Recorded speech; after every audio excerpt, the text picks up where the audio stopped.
My name is Susan Katz, and I am dressed as, can you guess who I'm dressed as? I am dressed as Ruth Bader Ginsburg, the Supreme Court judge. And I am dressed as her because I wrote a book about her. This is called The Story of Ruth Bader Ginsburg.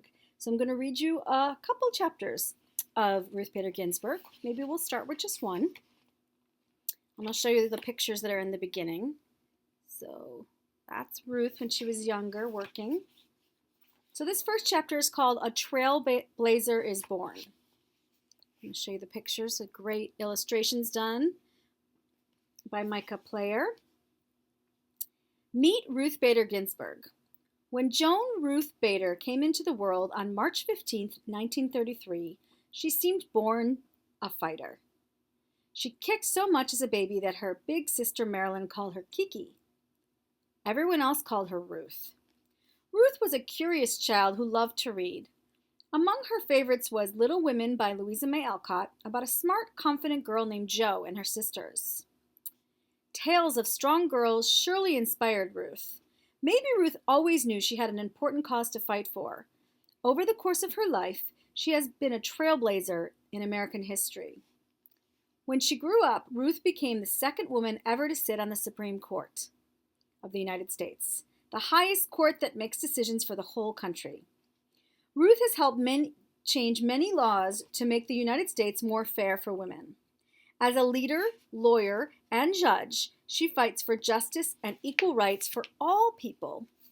Ruth works hard to improve the world we live in. What changes has she made? And what inspired her to make them? Let's journey back in time to find out. So we have a little map in the book that shows you that where she was born in Brooklyn in New York. Ruths America. Ruth was born in 1933 in Brooklyn, New York. At that time, boys could grow up to be doctors, lawyers, writers, or anything else they wanted to be, but girls were expected to become wives and mothers. Women who worked outside the home had few options for jobs. Careers like being a nurse, teacher, or secretary were thought of as fitting for women. Most other jobs were off limits. Women who did have jobs were paid much less than men who were doing the same work. That wasn't the only unfair thing. Even though the first presidential election in the United States took place in 1789, women weren't allowed to vote until 1920, more than 130 years later. Can you believe that? So it's been 100 years. It'll be 100 years this year that women were allowed to vote. Then we have another thing in the book called Myth and Fact. So it says the myth. Women have always been allowed to go to college. And the fact is, America's first colleges like Harvard, which was founded in 1636, only allowed men at first. Harvard didn't allow female students until 1975. And then we also have this little jump in the think tank. I'll show you that to you. It's over here, this little arrow. And that says, how would you feel if someone thought you were bad luck because of your religion? So I'm going to read you this part. This is what happened to Ruth. During this time, there was also a lot of anti-Semitism in the world. Anti-Semitism is the hatred or unfair treatment of Jewish people. Because Ruth's family was Jewish, they experienced anti-Semitism often. Once on a road trip from New York to Pennsylvania, Ruth and her family drove past a sign that read, "No dogs or Jews allowed."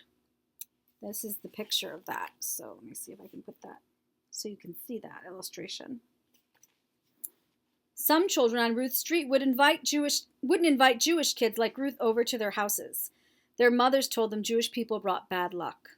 So that's why the think tank says, how would you feel if someone thought you were bad luck because of your religion? As terrible as that was, anti-Semitism was much worse in Europe, where Ruth's family was from. Ruth's parents and grandparents were immigrants who came to the United States searching for a safer place to live and work. By 1941, when Ruth was 8 years old, things in Europe had gotten so horrible that a war broke out. American soldiers were sent overseas to join the fighting in World War II against Adolf Hitler, the evil leader of the Nazis in Germany, and Germany's partners, Japan and Italy. And then we also have this timeline here, so it tells you what's going on. So it says in 1933, Ruth was born and Adolf Hitler became the leader of Germany that same year. In 1934, Ruth's older sister Marilyn died. In 1938, Ruth started kindergarten and World War II began. In 1941, America declared war on Germany. and in 1945, World War II ended. After 4 long years, on May 8, 1945, Ruth watched as all of New York City danced in the streets to celebrate the victory of America and its partners and the end of the war. Life was better after the war, but some things hadn't changed. There was still anti-Semitism, and women continued to be treated unfairly. Ruth's mom, however, believed girls could and should study and work hard like boys. This early encouragement from her mother inspired her. Ruth would soon find that studying and working hard could change her entire life. So that's the illustration of her mom and Ruth right there, looking out the window when World War II ended. And then chapter 2 is called The Early Years. I think I'm going to do that in another video. So this is, again, the book, The Story of Ruth Bader Ginsburg. And maybe another day I'll read chapter 2. Thank you. Oh, and my website is susankatzbooks.com. And these books can be found on Amazon.